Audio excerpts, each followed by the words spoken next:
국내 증시가 미국 증시와 가상자산 시장이 밀리며 투자자들의 관심이 급격히 감소하고 있습니다. 코스피와 코스닥의 거래 대금은 올해 초에 비해 크게 줄었으며 특히 미국 대선 이후 국내 증시의 하락세가 두드러졌습니다.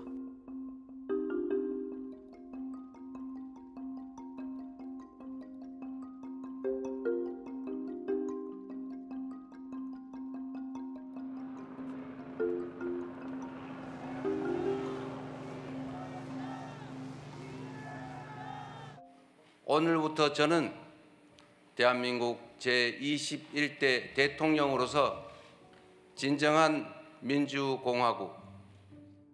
국내 증시가 새 정부 출범 이후 랠리를 이어가며 코스피 2,900선 돌파를 시도하고 있습니다. 반도체 업종이 상승세를 주도하고 있으며 외국인 투자자들도 대규모 순매수에 나서며 시장에 활력을 불어넣고 있습니다. 삼성전자와 SK하이닉스 등 주요 반도체 종목이 강세를 보였고 미국 반도체주 상승도 국내 시장에 긍정적인 영향을 주고 있습니다.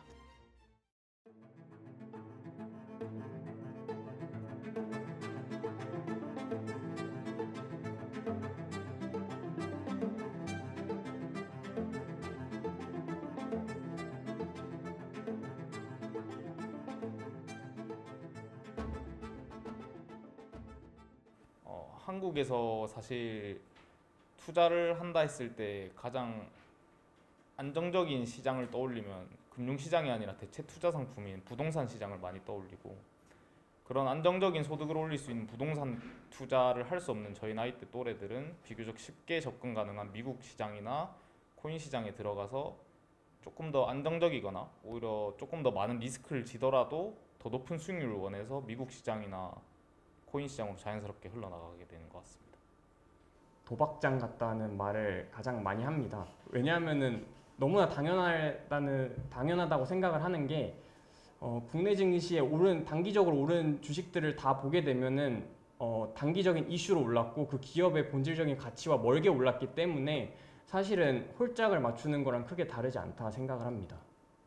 주로 뭐 사회초년생들, 그 다음에 투자 이번이 처음이다, 뭐 얼마 전에 이제 알아보기 시작했다, 그런 분들이 이제 미국 쪽 주식 모임에서 많이 배우려고 왔다, 그럴 때 많이 느끼죠. 그러면 이제 확실히 미국 쪽으로 많이 넘어오고 있구나, 그런 거 많이 느끼고, 주변에서 이제 한국 주식 얘기하시는 분들이 거의 남자분들 중에 주식 오래 하신 분들 밖에는 좀 안 남았다는 생각이 좀 들고, 다들 뭐 미국 주식 쪽 지수 조금 괜찮다라고 얘기 들었다, 거기는 뭐 S&P 500이나 이런 것들을 사면 뭐 꾸준히 돈 벌 수 있다라고 얘기 들었다, 뭐 이런 얘기 들으면 확실히 미국 쪽으로 많이 넘어오고 있구나, 그런 걸 느끼죠.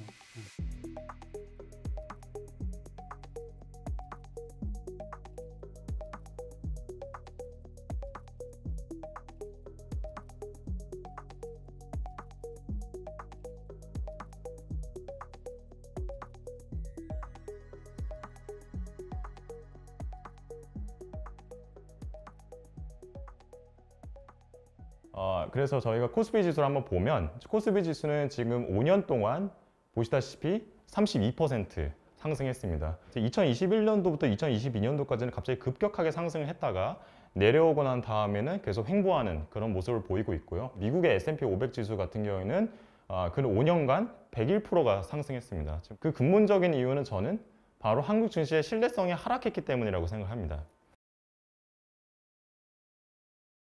아무래도 저희가 다른 나라, 그러니까 미국이랑 비교를 해봐도 안정적이지도 않고, 그리고 또 사실 정권도 지금 자주 바뀌고 있어서 10년이라 해도 지금 정권 바뀌면 또 두 번 또 더 바뀔 수도 있는데 어떻게 흘러갈지도 모를 뿐더러 그렇기 때문에 오히려 국내 주식을 안 하지 않을까 저는 그렇게 생각합니다.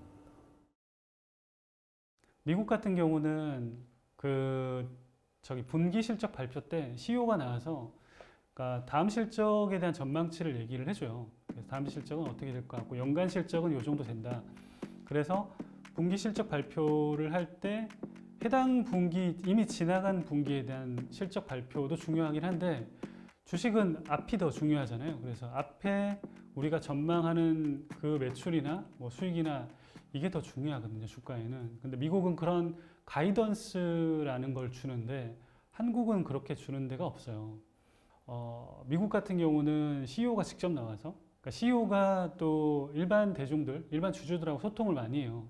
뭐 일론 머스크는 특별히 이제 좀 많이 하는 CEO기도 한데, 그래서 이제 뭐 X라든지 이런 옛날 트위터죠. 뭐 그런 쪽에 이제 본인들의 얘기도 많이 올려놓고, 그다음에 회사의 방향성도 많이 올려놓고, 그런 식이 좀 다른 것 같고, 주주와의 소통, 그다음 가이던스를 주는 점, 요게 좀 다르고, 특히 이제 한국의 가장 주력인 반도체 같은 경우도 반도체 슈퍼 사이클이 되면 굉장히 높아지고 가격이, 그다음 매출도 되게 높아지는데, 그게 이제 또 다시 이제 하향 사이클을 그리게 되면 주가가 거의 반토막 이상으로 나버리거든요. 그러니까 일반인들이 그거를 굉장히 타이밍을 알기도 힘들거니와 약간 그 선반영과 그 다음에 기관들의 그 재빠른 움직임을 굉장히 좀 따라가기 힘들어요. 그래서 대부분이 한국은 사이클 산업이 많고 미국은 플랫폼 비즈니스가 많다 보니까 플랫폼 비즈니스는 이런 사이클을 거의 타지는 않아요.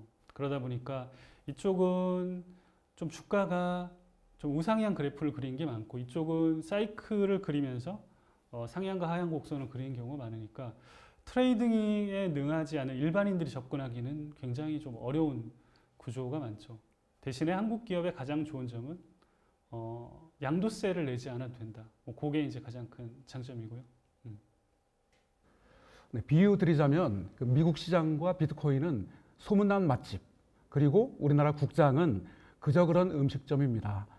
지독한 박스피로 국장 개인 투자자 승률은 불과 20% 내외로 실망한 투자자들이 수익을 찾아서 미국으로 코인으로 갔는데요. 국부 유출과 맞닿아 있습니다. 심각합니다. 코스피 지수는 지난 2000년 7월 사상 최초로 2000을 찍었습니다. 그런데 2018년 1월에 2600까지 찍은 다음에 횡보와 하락장이 펼쳐졌는데요. 2019년 8월에 1900이 붕괴된 이후에 2020년 1월 다시 2000을 넘고 그 다음에 2777까지 회복했는데요. 아시듯 불행한 코로나19로 단 7일 만에 그 지수가 27%나 폭락하는 그런 아비규환 장이 펼쳐지면서 2020년 3월 19일 장중에 무려 1439까지 급락한 바 있습니다. 그러다가 공매도가 금지되고 동학개미 운동과 유동성 장세에 힘입어서 급등세를 연출했는데요. 공매도 금지 기간 중 사상 최초로 코스피 3000을 돌파했었고요. 그 여세를 몰아서 공매도가 재개된 다음에도 상승해서 2021년 6월 25일 종가 기준 3,300까지 넘었었습니다.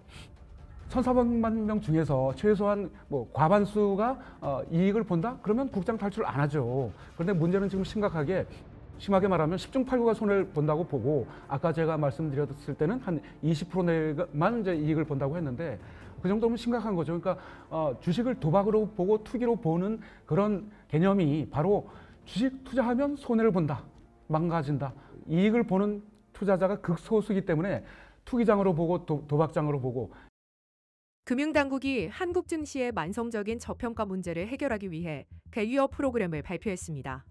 이 프로그램은 기업들이 자율적으로 기업가치 재고 계획을 수립하고 이를 공시하도록 유도하며 세제 혜택 등 인센티브를 통해 자발적인 참여를 끌어내는 것이 핵심입니다. 그 주된 원인이자 배경 중에 하나로 지목되고 있는 코리아 디스카운트와 관련된 개선해야 될 한국적 지배구조의 문제점이 있다면 그것들을 글로벌 스탠다드에 맞게 개선하자는 그런 어떤 발전 방향. 밸류업 프로그램 사실 효과가 없었죠. 밸류업 프로그램 출시했는데도 불구하고 2024년에 연초 대비 연말 주가가 9.6% 떨어졌고 아시다시피 2024년 전 세계적으로 굉장히 주식시장이 좋았어요. 마이너스 성장한 나라 주요국 중에서 거의 우리가 유일하다고 볼 수가 있죠. 작년에 주가가 많이 떨어져서 올해는 좀 반등한 그런 부분들이 있기는 있습니다만은 밸류업이 뭐 잘 시행돼서 반등된 건 아니고 2024년부터 지금까지를 보더라도 밸류업에 의해서 한국 주식시장의 주가가 올라갔다라고 평가하는 사람은 단언코 아무도 없다고 저는 생각합니다. 밸류업에 대해서 엄청난 큰 기대가 있기보다는 한국은 밸류업보다는 아직까지는 사이클이 저점인 산업들을 그때 이제 매수를 잘해서 그다음에 이제 올라갔을 때 팔고, 특히 약간 테마성, 그다음에 이제 다음 분기에 어떤 시크릿컬이 이제 뜨냐, 그런 쪽으로 많이 한국은 초점이 맞춰져 있어요. 그래서 밸류업에 대한 엄청난 기대보다는 뭐 반도체 사이클, 뭐 그다음에 뭐 조선, 뭐 약간 어떤 특정 그 섹터가 성장하냐, 주식에 뭐 유동성이 들어올 거냐, 그런 쪽에 좀 더 사람들 관심이 많습니다. 시장의 주요 기업들을 모아놓은 게 지수잖아요. 그 코스피 200과 그러면 S&P 500을 이제 비교를 해보면 이 주요 산업과 기업들을 모아놓은 지수가 성장을 한다라는 건 그 시장 전반적으로 계속 상승을 한다라는 거잖아요. 그런데 그 지수가 보합이 되어버리면 일단 주식이란 거 뒤에는 기업이 있는 건데 기업이 성장을 못한다라는 그 지표인 거잖아요.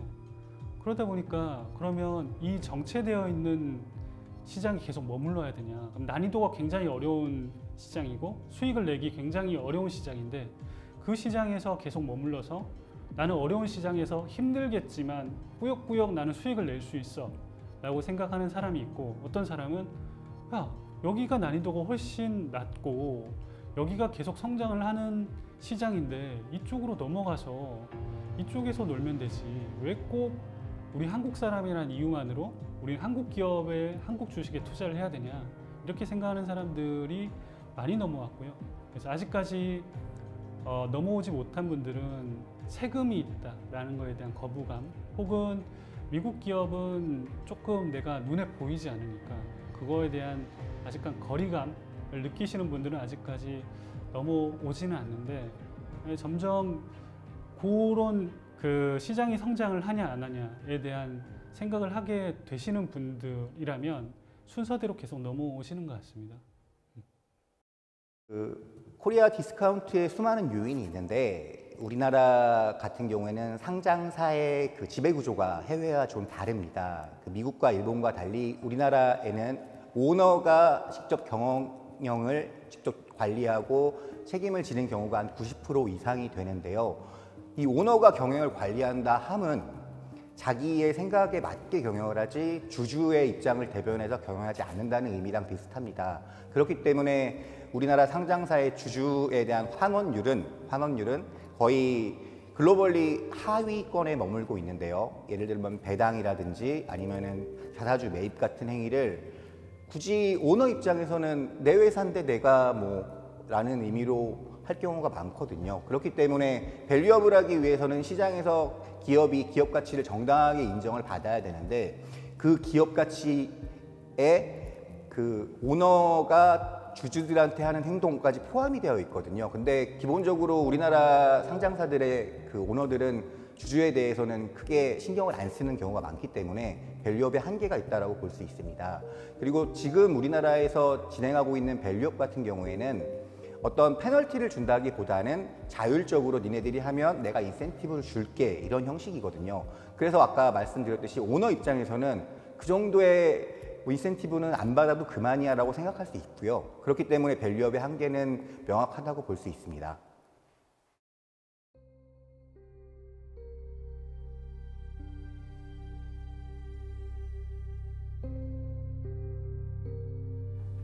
제일 심한 게 부동산에 편중된 게 그게 좀 주식으로 이전이 돼야 되는데 그게 그 바보가 아닌 이상 부동산은 계속 오르고 주식 해봤자 손해를 더 많이 보는데 미쳤다고 주식을 오겠습니까? 그래서 우리나라는 지금까지 너무나 그 부동산에 그 편중되고 부동산 부자들만 그 떼돈을 벌고 주식은 운이 좋든지 아니면 정말 실력이 뛰어나든지 그래야지만 돈을 버는데 부동산은 뭐 몇십 년 전에 사놓기만 해도 몇 배, 뭐 몇십 배 오르는데 주식은 그렇지 않았는데 그 자본시장 발전 5개년 계획, 10개년 계획, 장기 계획을 짜야 됩니다. 근데 지금은 너무나 그냥 뭐 일 터지면 그 수습하느라고 끝이고 또 중단되고 또 새로 하고 하다 보니까 뭐 별로 진전된 것도 없이 그냥 뭐 중구난방이 됐는데 뭐 하여튼 우리나라 증시 발전 5개년 계획을 주도하는 그런 기구가 좀